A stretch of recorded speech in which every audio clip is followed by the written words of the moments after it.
नमस्कार विद्यार्थी मित्रांनो, इलेक्ट्रोस्टॅटिक्सच्या 10व्या लेक्चरमध्ये मी तुमचं स्वागत करतोय. काय झालं, इलेक्ट्रोस्टॅटिक्स आपण सुरू केला. मी मुद्दामून खरं तर हा मोठा टॉपिक घेतला की जो टॉपिक 11वीच्या टॉपिकशी रिलेटेड होता. सुरुवात झाली, 11वीचं बघितलं, 12वीला सुरुवात केली, अनेक संकल्पना येत गेल्या. मी सांगताना सांगितलं होतं की हा मोठा टॉपिक आहे, म्हणजे ज्याच्यामध्ये बरेच कॉन्सेप्ट असे आहेत की जे CETमध्ये येतातच. कारण काय होतं, वेगवेगळ्या पद्धतीनं हा जो टॉपिक आहे तो आपल्याला समजून घेऊन पुढे जावं लागतं. ह्याच्यामध्ये मग ते थोडंसं मध्येच आपण थोडा ट्रॅक बदलला आणि अचानक आपण पुस्तकातनं जरा बाजूला गेलो. कॅपॅसिटी ऑफ द कंडक्टर नावाचं आर्टिकल आहे पुस्तकात, ते वेगळ्या पद्धतीनं आहे. त्याला थोडंसं वेगळं स्वरूप दिलं की जेणेकरून आपल्याला ते समजल.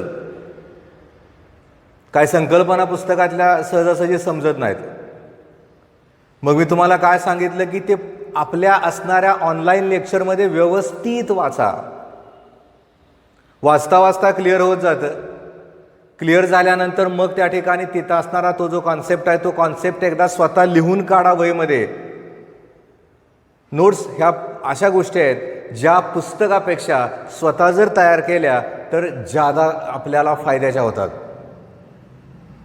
मग आपण काय केलं, कॅपॅसिटी, कॅपॅसिटर, त्याचे टाईप्स आणि त्याच्या करस्पॉन्डिंगच्या टर्म्स आपण अगोदरच्या लेक्चरला बघितल्या. आपलं एक वाक्य असं होतं की जर समजा एखाद्या कंडक्टरवर आपण चार्ज स्टोअर करत गेलो तर त्या ठिकाणी तिथं असणारा तो जो कंडक्टर आहे त्याचं पोटेन्शियल वाढतं. ॲक्सेप्टेड आहे. हायर पोटेन्शियल असणाऱ्या कंडक्टरला हँडल करताना प्रचंड मोठं रिस्की आहे. म्हणून मग शास्त्रज्ञांनी विचार असा केला की अरे चार्ज तर स्टोअर करायचा आहे आपल्याला, मग काय करता येईल. यातनं ज्या कुठल्या डिव्हाइसचा शोध लागला, ती जी डिव्हाइस आहे त्याला आपण नाव दिलं कॅपॅसिटर किंवा कंडेन्सर.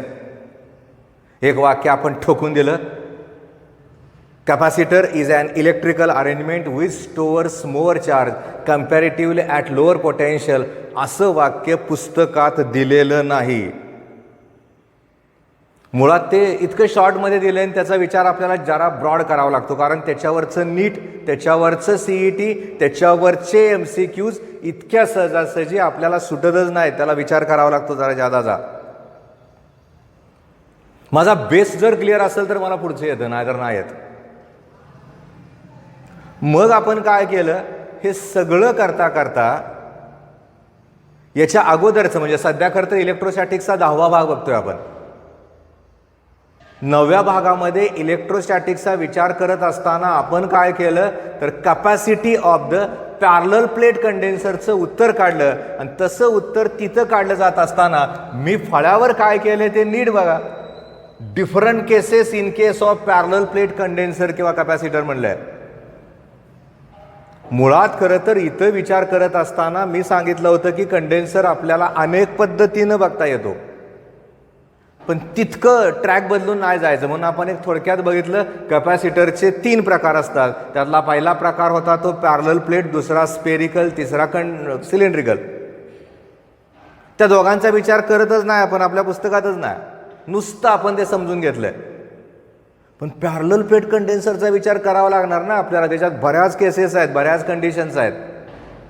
म्हणून काय केलं आपण, त्याचा विचार करत असताना मी काय करतोय, या ठिकाणी तिथं असणारं ते जे उत्तर आहे ते उत्तर काढत असताना विदाउट डायइलेक्ट्रिक या नावानं पहिलं उत्तर तयार करायचं आहे. आणि तसं उत्तर तिथं केलं जात असताना उत्तर आलं तरी काय, C = A∈0/d.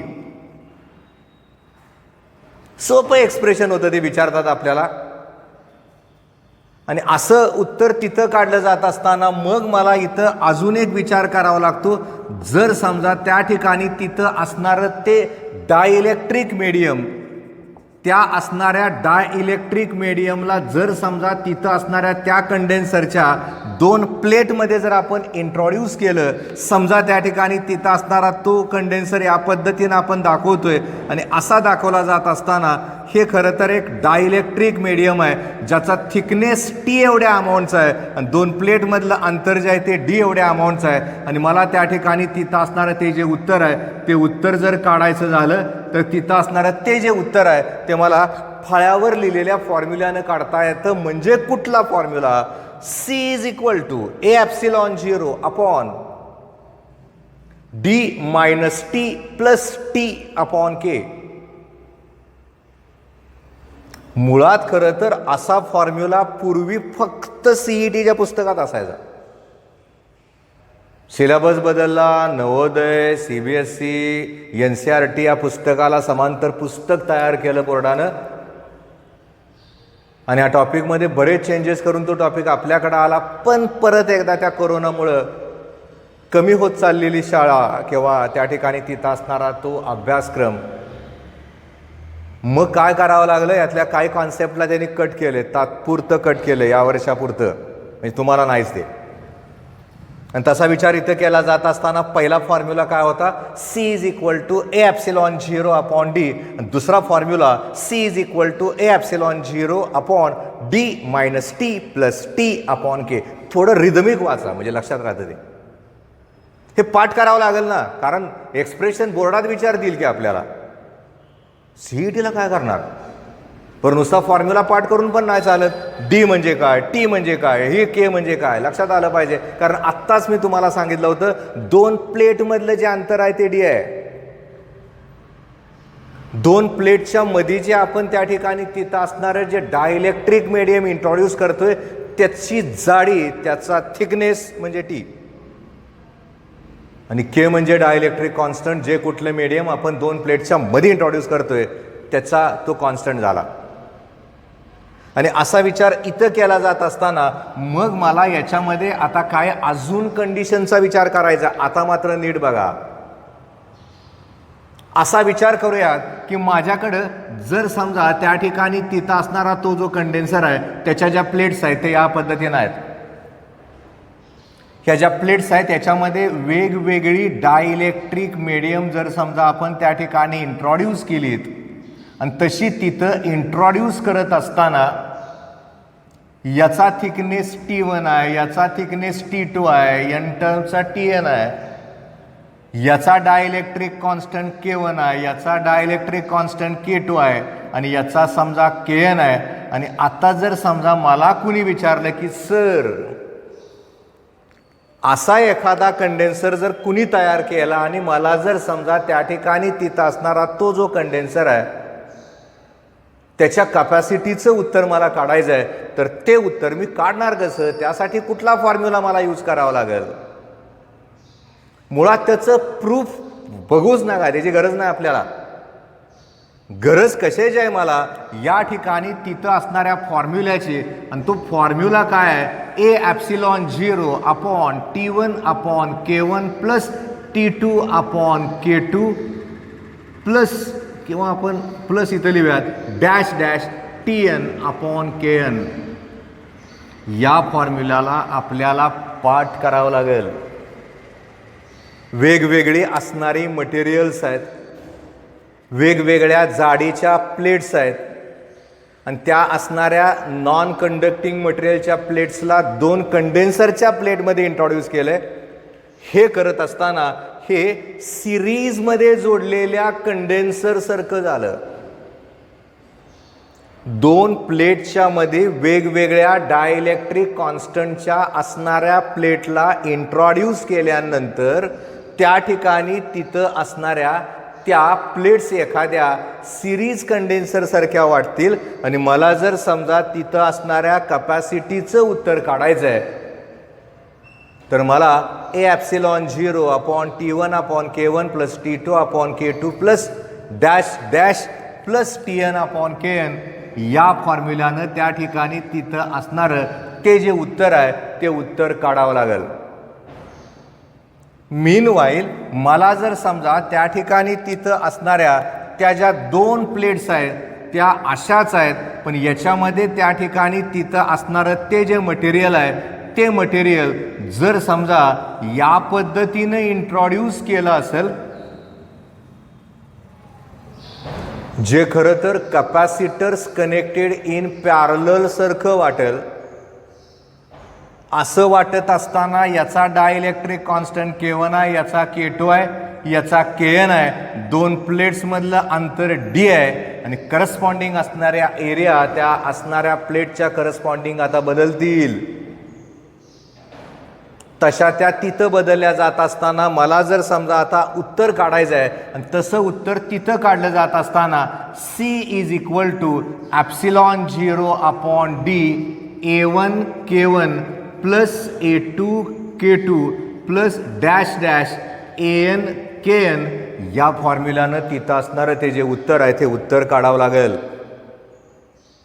नीट लक्षात ठेवा, अशा पद्धतीनं त्या ठिकाणी तिथं असणाऱ्या त्या प्लेटचं डिस्ट्रीब्युशन करत असताना एखाद्या असणाऱ्या वेगवेगळ्या कंडेन्सरला सिरीजमध्ये जोडल्यासारखं वाटतंय.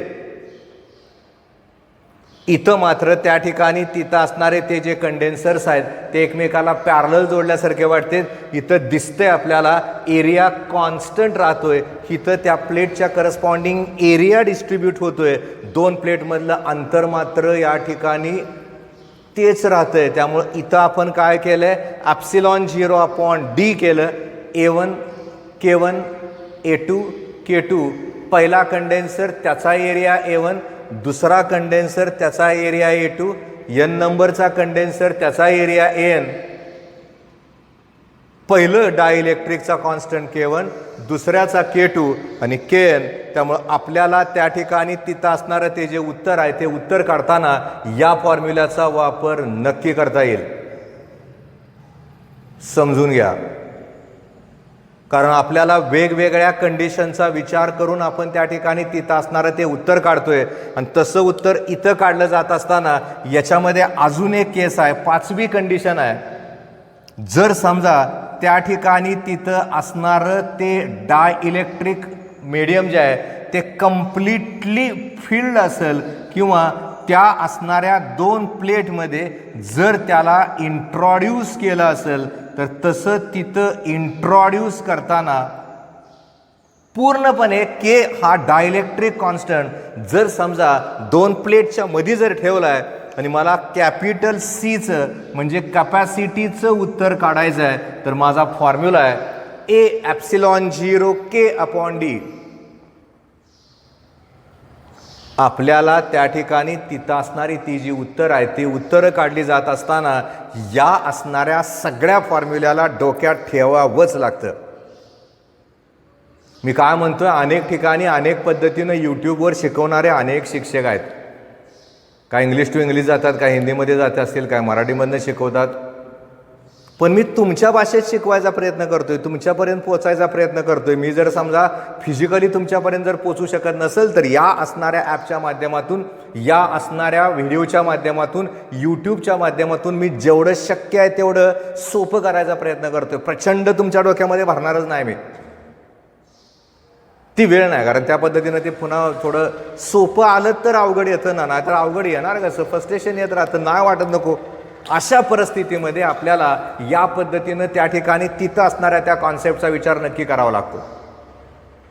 मग ही संकल्पना इथं बघितली जात असताना आता काय, याच्या पुढं काय, मग आपण असा विचार करूयात की आता ह्या ज्या कंडिशन्स आहेत म्हणजे जे फॉर्म्युले आहेत, A ॲप्सिलॉन 0/D असेल, A ॲप्सिलॉन 0/D - T + K असेल किंवा T + T/K असेल, A ॲप्सिलॉन 0 T1/K1 + T2/K2 plus dash dash TN/KN असेल, किंवा या पद्धतीनं जर ती अरेंजमेंट असेल तर हा फॉर्म्युला असेल.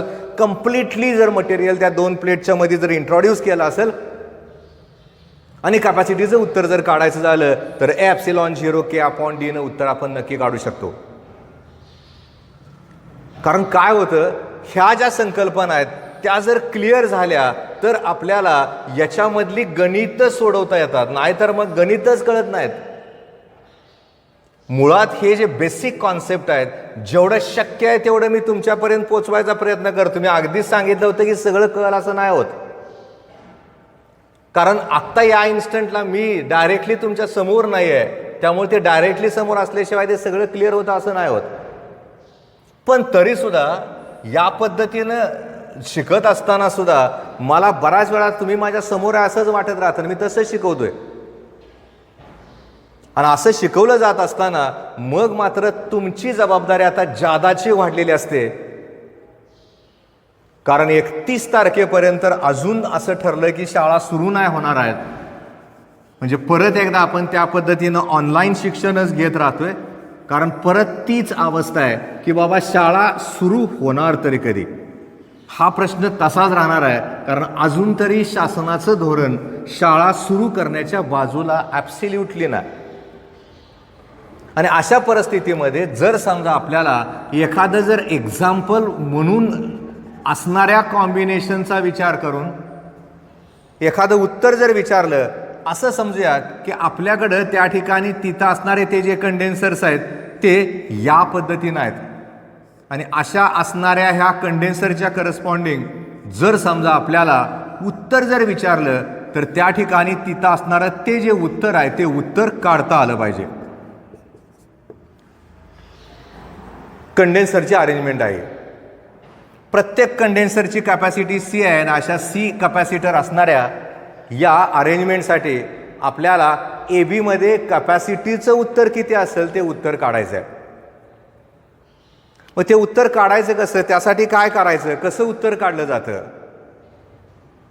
कारण मुळात काय होतं, जसं आपण करंट इलेक्ट्रिसिटीमध्ये रेजिस्टरचे अरेंजमेंट बघून उत्तर काढायचा प्रयत्न करतो,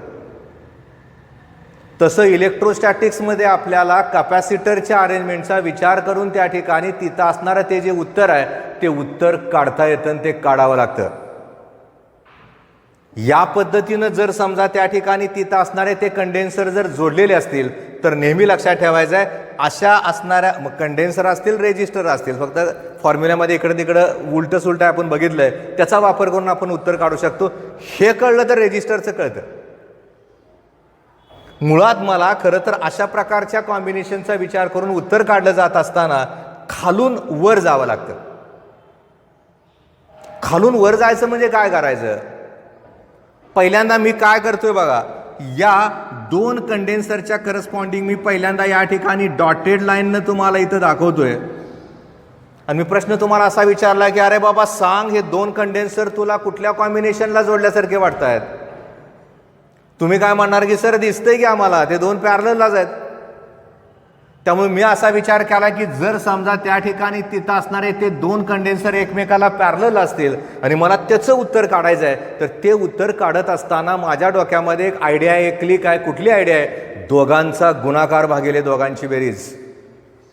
म्हणजे मी सहज बघितलं तर C into C upon C plus C आलं, याचा अर्थ सी स्क्वेअर अपॉन 2c आलं, याचा अर्थ उत्तर आलं c/2. कुठलं उत्तर माझं c/2 आलं, तर या दोन कंडेन्सरच्या करस्पॉन्डिंग त्या ठिकाणी तिथं असणारं ते जे उत्तर आहे ते उत्तर c/2 आलं. आणि मी काय केलं, याला पुसून टाकलं. आणि मी इथं हा कंडेन्सर जो आत्ता मी काढला आहे त्याला मी इथं दाखवतो. आणि असं उत्तर इथं काढलं जात असताना माझ्याकडनं एक आता चूक होते, तुमच्या लक्षात यायला पाहिजे होती खरं तर.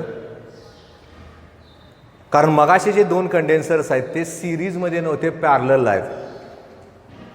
आणि पॅरलल असताना ते उत्तर काढताना आपल्याला कंडेन्सर आणि रेजिस्टन्स म्हणजे उलटं सुलटा.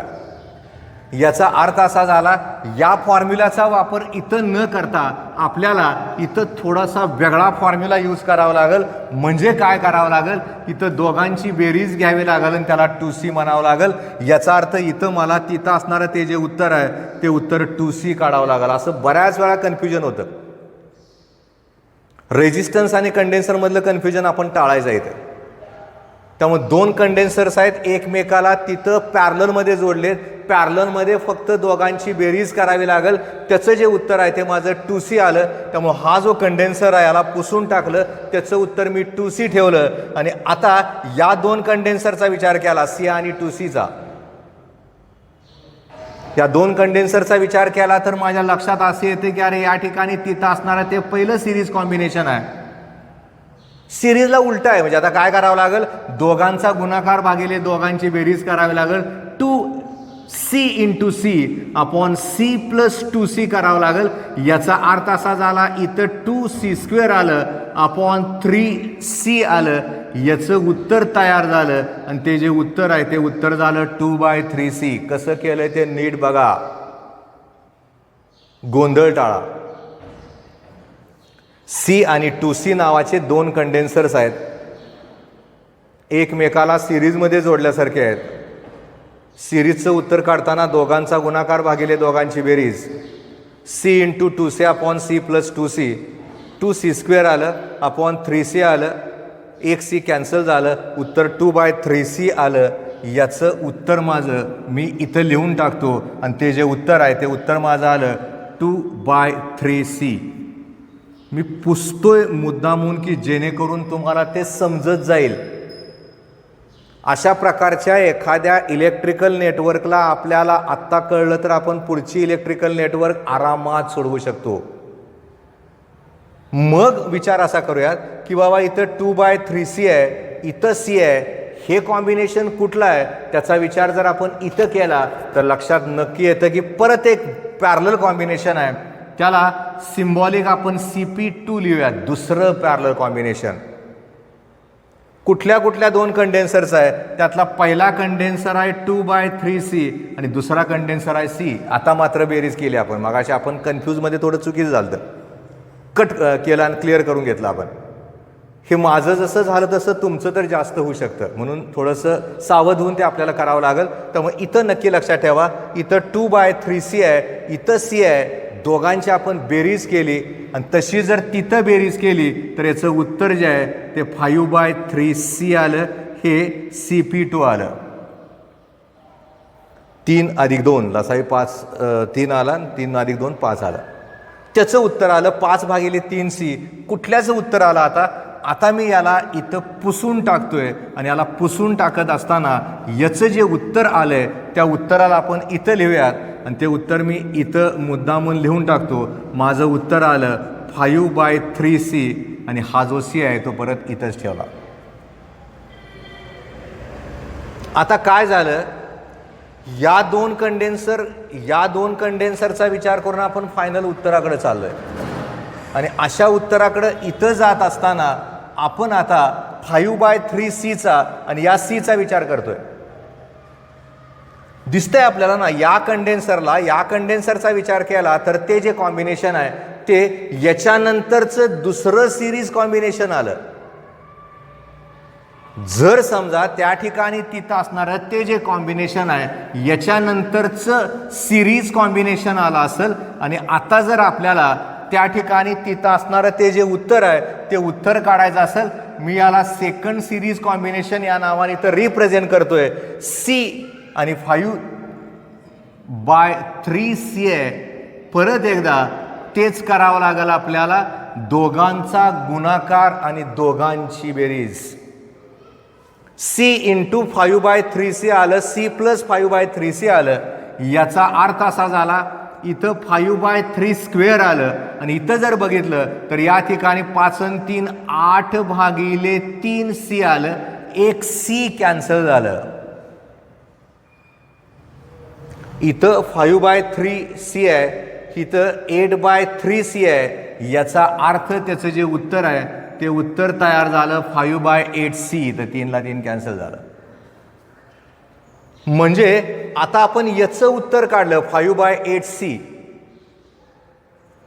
परत एकदा आपण याला पुसून टाकूयात, आणि त्या ठिकाणी तिथं असणारं ते जे उत्तर आहे, जे उत्तर आपलं आलंय त्याला लिहून टाकूयात. ते जे उत्तर आहे ते 5/8C आहे आणि इथं C आहे. आणि असा विचार इथं केला जात असताना यातलं शेवटचं उत्तर आपण काढतोय. आता यातलं शेवटचं उत्तर काढताना यातलं तिसरं पॅरलल कॉम्बिनेशन आलं, 5/8C आणि C आलं. या दोघांची मला आता बेरीज करावी लागेल, 5/8C प्लस C करावं लागेल. याचा अर्थ 9/8C हे त्या ठिकाणी तिथं असणाऱ्या त्या कॉम्बिनेशनचं उत्तर आलं. 5 आणि 8 13/8C आलं. म्हणजे आपण ती जी उत्तर आहे ती उत्तर या पद्धतीनं काढावी लागतील आपल्याला. अनेक वेळा या पद्धतीनं उत्तर काढली जात असताना ती जी कॉम्बिनेशन्स आहेत ती कळत नाहीत आपल्याला. मुद्दामून तुम्हाला मी या ठिकाणी तिथं असणारं ते एक्सप्रेशन तुमच्या लेवलवर अशा प्रकारचं इलेक्ट्रिकल नेटवर्क आल्यानंतर उत्तर कसं काढायचं ते तुम्हाला सांगितलं. अशी अनेक इलेक्ट्रिकल नेटवर्क्स आहेत की त्याची उत्तर आपल्याला काढावं लागतील आणि ती उत्तरं काही ठिकाणी काढत असताना 12वीमध्ये असणाऱ्या करंट इलेक्ट्रिसिटीमधल्या किर्चॉफ्स किंवा विटस्टोन्स नेटवर्कचा वापर करून सुद्धा उत्तर काढता येतील. पण ती मी आत्ता इथं नाही घेणार, कारण याची उत्तर काढत असताना त्याची संकल्पना आपल्याला त्याच्याशिवाय इथं नाहीत कळत. जनरली मला काय करायचं होतं की तुमच्यापर्यंत त्या ठिकाणी तिथं असणारं ते उत्तर काढत असताना असं एखादं कॉम्प्लिकेटेड इलेक्ट्रिकल नेटवर्क आहे ज्याच्यामध्ये कॅपॅसिटरचा वापर आपण करतोय, त्याचं जर उत्तर त्या ठिकाणी काढायचं झालं तर ते उत्तर कसं काढायचं यासाठी तुम्हाला मी एक डेमो दिला, एक एक्झाम्पल दिलं. त्यामुळे नक्की समजून घ्या, या पद्धतीनं त्या ठिकाणी तिथं असणारं ते जे उत्तर आहे ते उत्तर आपल्याला या असणाऱ्या एखाद्या इलेक्ट्रिकल नेटवर्कसाठी नक्की काढता येईल. त्यामुळं असं एखादं एक्झाम्पल आता आलं तर तुम्हाला तुमची आयसाईट तयार करावं लागेल की बाबा हे इलेक्ट्रिकल नेटवर्क ॲनालिस करताना कुणीकडनं कसं जावं लागेल, तोही भाग या ठिकाणी महत्त्वाचा येतो. म्हणजे अगदी उदाहरण द्यायचं झालं तर असा विचार करूयात की आपल्याकडं या पद्धतीनं त्या ठिकाणी तिथं असणारं ते एक इलेक्ट्रिकल नेटवर्क आहे आणि आपल्याला या इलेक्ट्रिकल नेटवर्कच्या करस्पॉन्डिंग रिझल्टंट कॅपॅसिटीचं उत्तर विचारले. समजा हे सी आहे, ह्याच्यामध्ये या पद्धतीनं तिथं असणारे ते कंडेन्सर्स आहेत. हे सी आहे, हे सी आहे, इथं ए आहे, इथं बी आहे आणि तुम्हाला सांगितलेलं असते find and equivalent capacity between the points A and B. A आणि बी मध्ये असणाऱ्या इक्विव्हॅलंट कॅपॅसिटीचं उत्तर काढा. म्हणजे आपल्या डोक्यामध्ये आता ते लगेच चालू झालं पाहिजे. ते ह्याला खरं तर लॅडर नेटवर्क म्हणतात, म्हणजे एखाद्या सीडी सारखा त्याचा आकार आहे. मी मगाशी जसं म्हणलं तसंच आहे, ते रेजिस्टन्समध्ये पण येऊ शकतं आणि कॅपॅसिटरमध्ये पण येऊ शकतं. आपल्याला कसा आता सध्या आपण कॅपॅसिटरचा विचार करतोय आणि तसा विचार इथं केला जात असताना मग आपण विचार करूया की बाबा ह्याला सोडवताना सुरुवात करायची कुठनं. तर नक्की लक्षात ठेवा, जिथं ओपनिंग आहे त्याच्या अपोजिटनं आपण या इलेक्ट्रिकल नेटवर्कला सोडवत यायचं आहे. म्हणजे परत काय, या बाजूनं बघत यायचं आहे आणि बघता बघता पहिल्यांदा लक्षात ठेवायचं आहे की बाबा या ठिकाणी ते जे 3 कंडेन्सर्स आहेत ते कुठल्या कॉम्बिनेशनला आहेत. दिसतंय आपल्याला की पहिल्यांदा बघितल्या तिघच्या तिघ सिरीज कॉम्बिनेशनला आहेत. त्यामुळे आपण असा विचार करूयात यातलं हे पहिलं सिरीज कॉम्बिनेशन आहे, त्याचं उत्तर काढताना मला या पद्धतीने विचार करावा लागेल. कारण परत सांगते उलट सुलट येते. कंडेन्सर सिरीजमध्ये रेजिस्टन्स पॅरलमध्ये, कंडेन्सर पॅरलमध्ये रेजिस्टन्स सिरीजमध्ये. त्यामुळे इथं 1/CS1 is equal to 1/C plus 1/C plus 1/C करावं लागेल. याचा अर्थ असा झाला 3/C आलं. याचा अर्थ CS1चं उत्तर आलं C/3. हे एक उत्तर तयार झालं आणि तयार झालेल्या उत्तराला आपल्याला इथं दाखवायचं. परीक्षेत हे दाखवावं नाही लागत, आपण आपल्या अंडरस्टँडिंगसाठी दाखवतोय. त्यामुळे जे उत्तर तयार झालं ते उत्तर आपण इथं दाखवूयात. माझं उत्तर तयार झालं C/3. पहिलं सिरीज कॉम्बिनेशन. मग आपण काय करूयात, हा कंडेन्सर C आहे, हा कंडेन्सर C/3 आहे. त्याचं कुठलं कॉम्बिनेशन आहे ते कॉम्बिनेशन आपण बघूयात आणि आपल्याला लगेच कळतंय की अरे बाबा C ला C/3 पॅरलल कॉम्बिनेशन आहे. पहिलं पॅरलल कॉम्बिनेशन CP1. ह्यांची तर बेरीज करावं लागते. बेरीज करताना मला C प्लस C/3 करावं लागेल. याचा अर्थ असा झाला, याचं जे उत्तर आहे ते 4/3 आलं. 4 अधिक 1 3 आलं. 4/3C उत्तर आलं. हे माझं त्या ठिकाणी तिथं असणाऱ्या पहिल्या पॅरलल कॉम्बिनेशनचं आलं आणि ते जे उत्तर आहे त्या उत्तराला मला आता इथं ठेवावं लागेल. म्हणजे मला खरं तर त्या ठिकाणी तिथं असणारी ती जी उत्तर आहे ती उत्तरं या पद्धतीनं इथं ठेवावं लागतील. याला इथं 4/3C ठेवावं लागेल आणि मग उरलेलं जे काम आहे ते तुम्हाला करावं लागेल. कारण मी तुम्हाला फक्त तिथंपर्यंत नेऊन ठेवले. आता करायचं कसं बघा, दिसतंय मला हे सिरीज कॉम्बिनेशन, त्या फॉर्म्युल्यामध्ये याला ठेवायचं नाही, उत्तर काढायचं. हे सिरीज आहे, परत याला हे पॅरलल आहे, नंतरचं पॅरलल कॉम्बिनेशन येईल, त्याचं पण उत्तर काढा, त्याच्यानंतर परत सिरीजचं उत्तर काढा, फायनल आन्सर तयार करा आणि तुम्ही स्वतःला चेक करा आपलं उत्तर बरोबर आहे का नाही. ते नसेल तर मला व्हॉट्सअपमधलं त्या ठिकाणी तिथं असणार ते उत्तर सांगा की उत्तर काय आलंय ते. पण प्रत्येकानं त्या ठिकाणी तिथं असणारं ते जे उत्तर आहे ते उत्तर स्वतः काढायचं आहे की जेणेकरून आपल्याला ते जे एक्झाम्पल आहे ते व्यवस्थित सोडवता येईल. आपण काय करतो, स्पून फिडिंग करत राहतो. आपण सगळंच शिक्षकांनी शिकवावं असं नाही होत कधीच. जरा जो भाग आहे तो आपण आपल्या लेवलवर करावा लागतो. याच्यामध्ये सिंपल मॅथमॅटिक्सचा आधार घेऊन त्या ठिकाणी तिथं असणारं ते जे उत्तर आहे ते उत्तर काढता येतं. आणि ते जे उत्तर आहे ते उत्तर जर तुम्हाला काढायचं झालं तर या पद्धतीनं तुम्हाला तिथं असणाऱ्या त्या कंडेन्सरच्या करस्पॉन्डिंग इक्विव्हॅलंट कंडेन्सरचं जे उत्तर आहे ते उत्तर नक्की काढता येईल. त्यामुळे ते जे उत्तर आहे ते उत्तर तुम्हाला या पद्धतीनं इथं काढावं लागेल. आता आपण काय करूया, त्यातलं परत एक पुढचं आर्टिकल आपण बघूयात. एक सोपं आर्टिकल आहे आणि त्या आर्टिकलला बऱ्याच वेळा बोर्डाच्या परीक्षेत विचारले आणि त्या आर्टिकलचं नाव आहे energy stored in A charged condenser.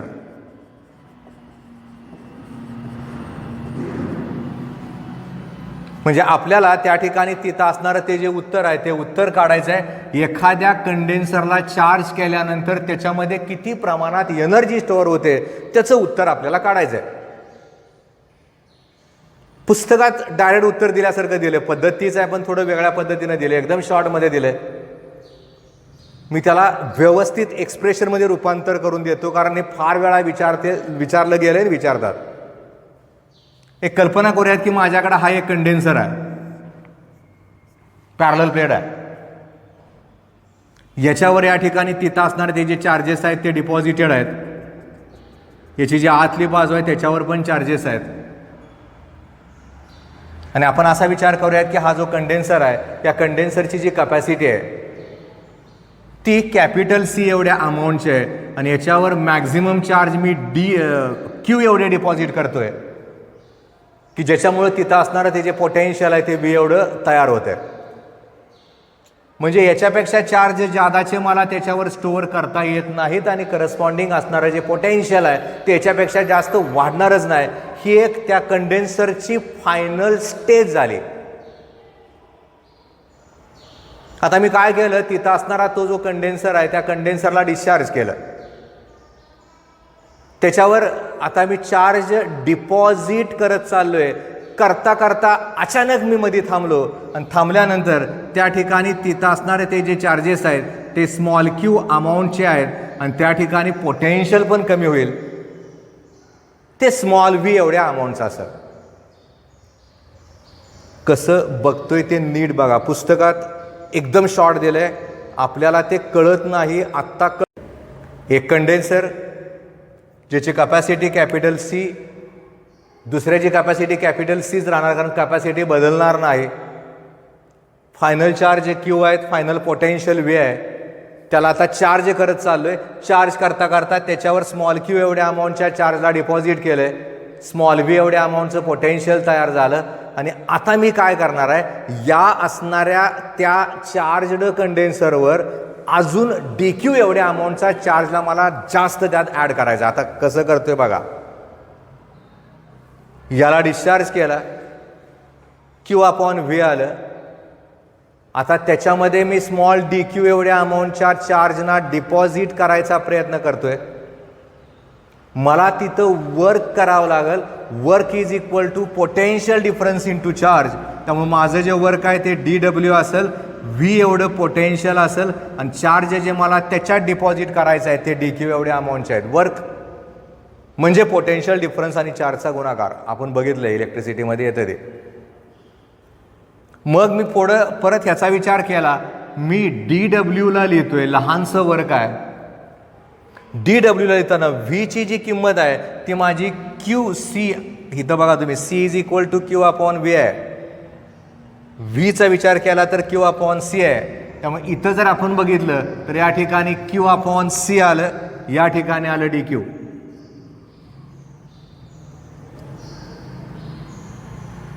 म्हणजे आपण त्या ठिकाणी तिथं असणारं ते उत्तर काढत असताना C is equal to Q upon V आहे, V is equal to Q upon C आहे, तिथं डी क्यू आलंय, डी डब्ल्यू आलंय आणि आपल्याला त्या ठिकाणी तिथं असणारं ते जे उत्तर आहे ते उत्तर काढायचं आहे.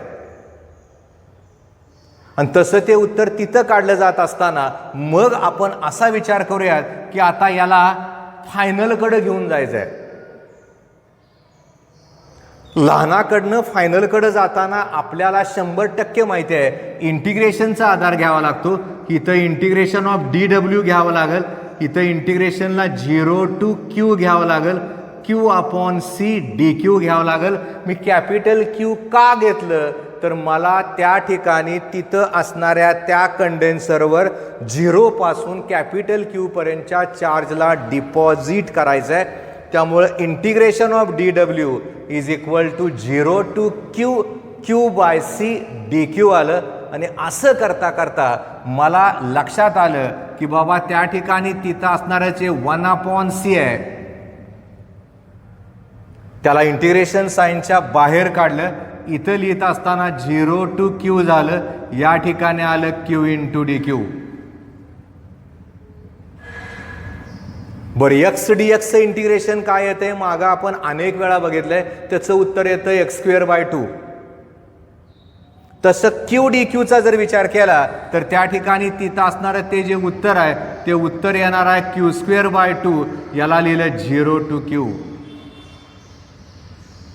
हे माझं आता टोटल वर्क झालं. त्या असणाऱ्या कंडेन्सरला 0 पासून क्यू पर्यंत चार्ज करायला लागणारं work W is equal to 1 upon C q²/2 झालं. याचा अर्थ असा झाला, मी जर हे सोडवलं क्यूला इथं ठेवलं तर q²/2 आलं, मायनस तिथं 0च आहे. याचा अर्थ असा झाला याचं उत्तर आता q²/2 आलं आणि ह्या डब्ल्यूचं उत्तर जे आहे ते q²/2c झालं. हे जे वर्क आहे ते वर्क त्या ठिकाणी तिथं असणाऱ्या त्या कंडेन्सरमध्ये एनर्जीच्या स्वरूपात स्टोअर होईल. ती जी एनर्जी आहे ती एनर्जी माझी झाली q²/2c. हे जे क्यू आहे त्या ठिकाणी आपण c इंटू व्ही ठेवू शकतो. त्याला जर तिथं ठेवलं तर माझं उत्तर येतं 1/2 cv². किंवा याचं नेचर बदललं तर त्या ठिकाणी येतं 1/2 qv.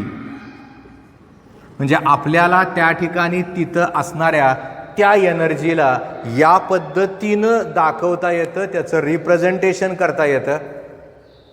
माझा पहिला फॉर्म्युला तयार झाला, energy is equal to q²/2c. दुसरा फॉर्म्युला तयार झाला 1/2 cv². आणि तिसरा फॉर्म्युला तयार झाला 1/2 qv. म्हणजे आपल्याला त्या ठिकाणी तिथं असणाऱ्या त्या एनर्जीचं उत्तर काढत असताना ते कुठल्या पद्धतीनं काढायचं आहे ते नक्की या पद्धतीनं ठरवता येईल. सोपं आहे ते, अवघड नाही जाणार. आज आत्ताच्या या लेक्चरला आपण कंडेन्सरच्या करस्पॉन्डिंगच बदलत गेलो. वेगवेगळ्या टर्म्स बघितल्या, वेगवेगळे फॉर्म्युले तयार केले. तयार करता करता आपण एक एक्सप्रेशन बघितलं की जर एखाद्या कंडेन्सरला एनर्जाइज केलं तर त्याच्यामध्ये किती एनर्जी स्टोअर होईल त्याची उत्तर तयार झाली. 1/2 qv असेल, 1/2 cv² असेल, q²/2c असेल. त्यामुळं कंडेन्सर नावाचा जो प्रकार आहे, कॅपॅसिटी नावाचा जो प्रकार आहे, हा प्रकार या ठिकाणी संपतो. या इलेक्ट्रोस्टॅटिक्समधला एक वेगळी संकल्पना घेऊन आपल्याला परत यायचंच आहे. इलेक्ट्रोस्टॅटिक्स पोटेन्शियल एनर्जी नावाचे एक काल्पनिक आहे, इमॅजिनरी आहे, ते थोडं समजून घ्यावं लागतं. याच्यानंतरचं जे लेक्चर होईल त्या लेक्चरला आपण इलेक्ट्रोस्टॅटिक्स पोटेन्शियल एनर्जीबद्दल शिकतोय, बोलतोय. आज मात्र आपण या ठिकाणी थांबतोय. धन्यवाद.